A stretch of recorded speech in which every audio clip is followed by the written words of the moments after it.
Hello guys, welcome back to my channel. I'm your host Chris Davis, and today we're going to be reviewing Star Wars The Acolyte.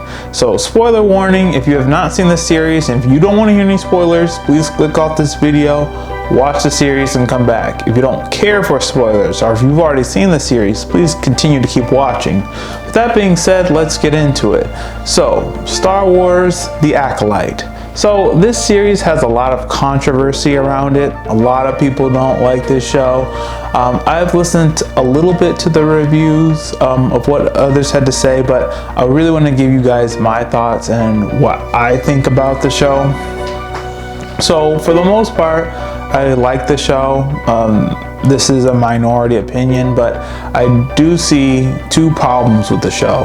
One is small, in my opinion. One is really huge, and you can't disregard. If you are a Star Wars fan, you cannot disregard this one big problem that The Acolyte has.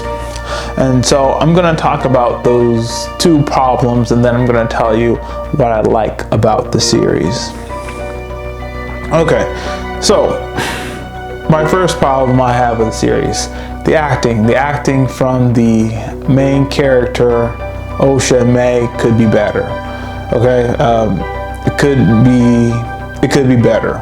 I didn't like it. The second problem, and this is the big one, this is the one I'm going to spend quite a bit of time on, is okay, and The Acolyte, the big problem with this series is it goes against the established lore that has already been set in Star Wars.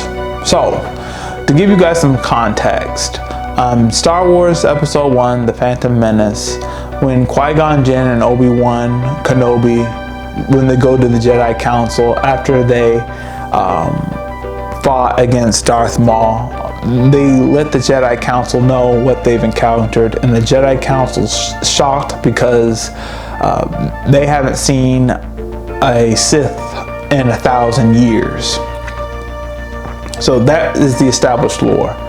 The Acolyte has a Sith. So the Acolyte is taking a place 100 years before the Phantom Menace, and they have a Sith appearing.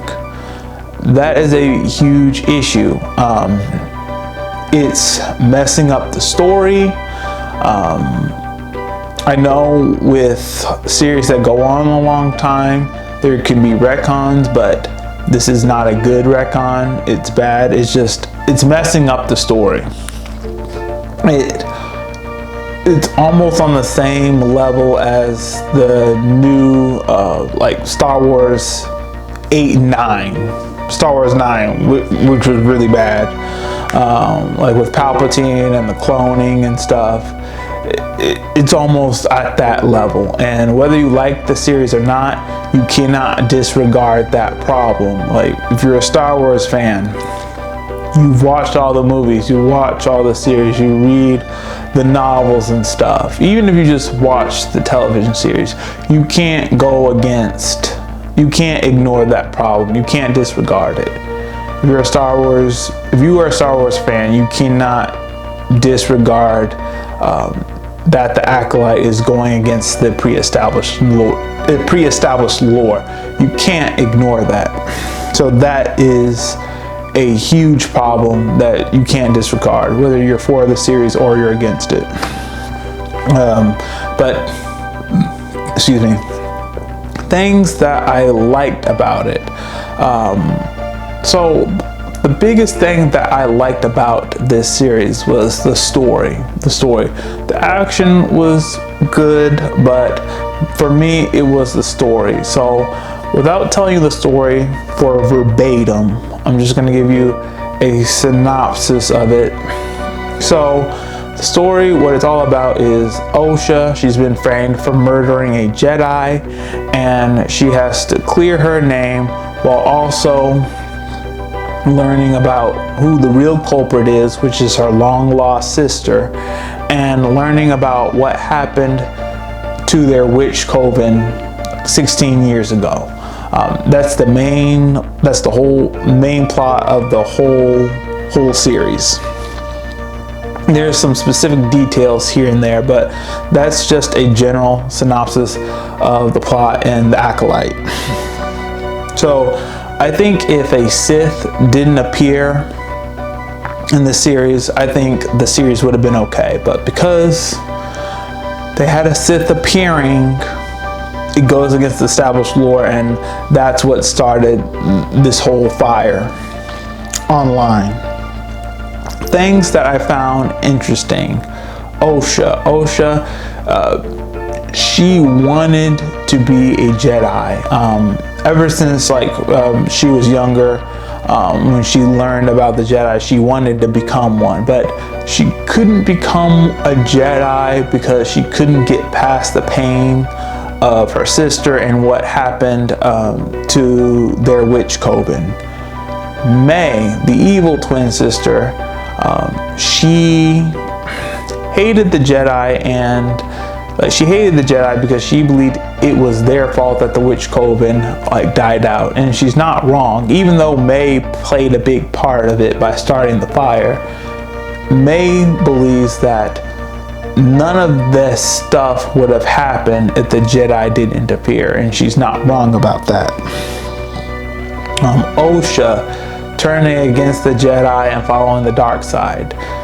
She did that once she learned the whole truth about what happened to her witch coven and to her mother, that her master soul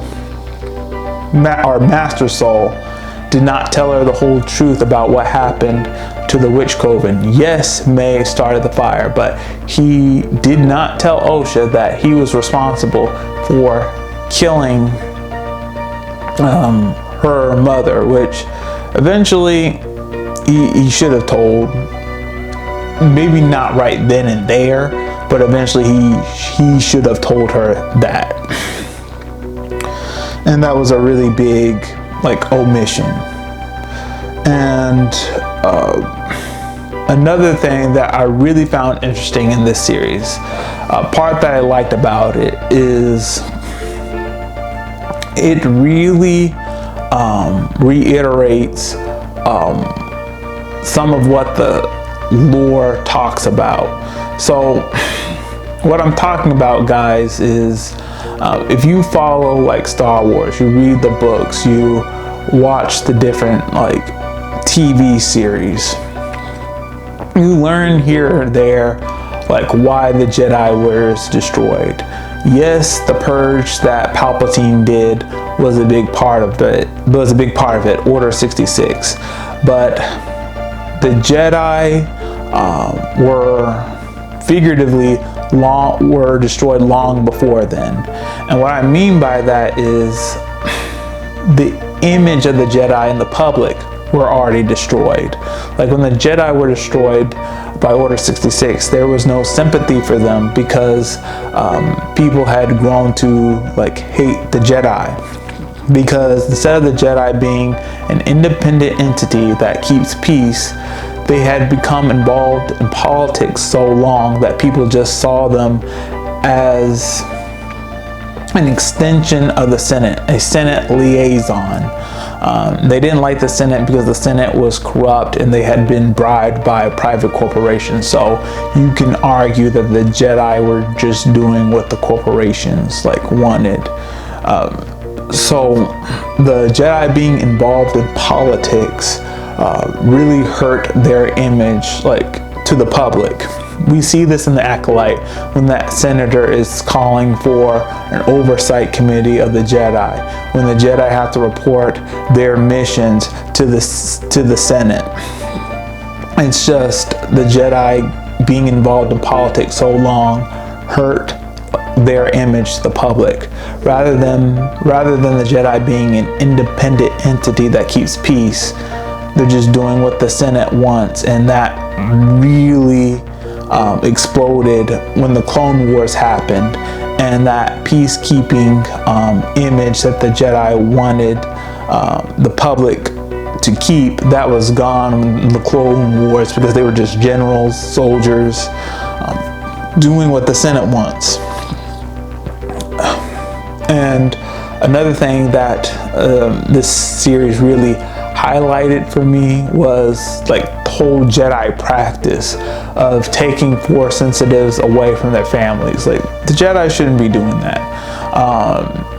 It should be like the kid's choice and the parent's choice whether they go and learn from the Jedi. The Jedi can't just take a Force sensitive kid and say, okay, we're taking your kid, they're coming to the Jedi temple.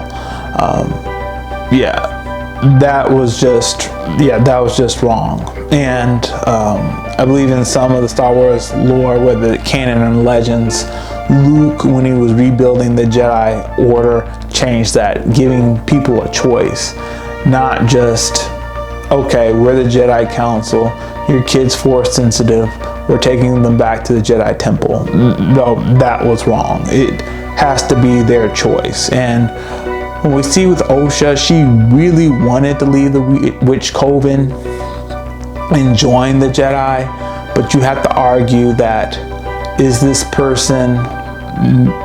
child wise enough, old enough to know the consequences of their actions? Are they mature enough to know, okay, this is what I actually want to do? Osha wanted to leave her Witch Coven and go to the Jedi, but you can just argue that she didn't know what she wanted. She didn't know what was best for her. And the Jedi really shouldn't have been involved in the Witch Coven. I mean, Master Soul, the way he was acting in this series was like the Witch Coven were abusing like these twins, and they weren't abusing them. They were just doing a cultural ritual, and they weren't mistreating them or anything. If they were, then you would have an argument for taking them back to the Jedi Temple, but that's not the case. You just interfered with their lives, and yeah, you led to the like Witch Coven like being destroyed. So whenever like the Jedi are like coming back, or whenever Luke is rebuilding the Jedi temple, or the Jedi in general, he's really trying to learn from those mistakes and not repeating them. So not getting involved in politics, not taking away people's attachment, not separating people's families. So the Acolyte really emphasized those problems with the Jedi in this series that I had been watching and reading like for years. So I did want to point that out. So overall, I did like this series. I do see the big problem with it, and I don't like it.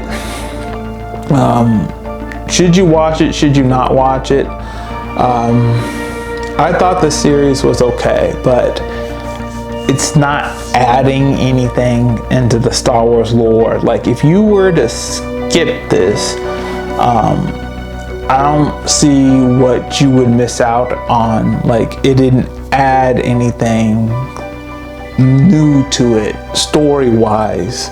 I mean, like, to me, if the series never happened, like, you could watch the rest and you would be caught up. Like, to me, you really don't need to like watch this in order to gain like more insight into things.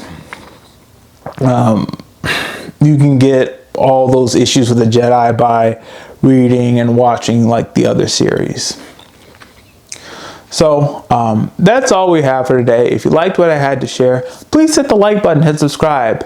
Also, if you've seen this series, did you like it? Did you not? Let me know your thoughts in the comments section below. Please share this video with all your friends, and all of you have a great day.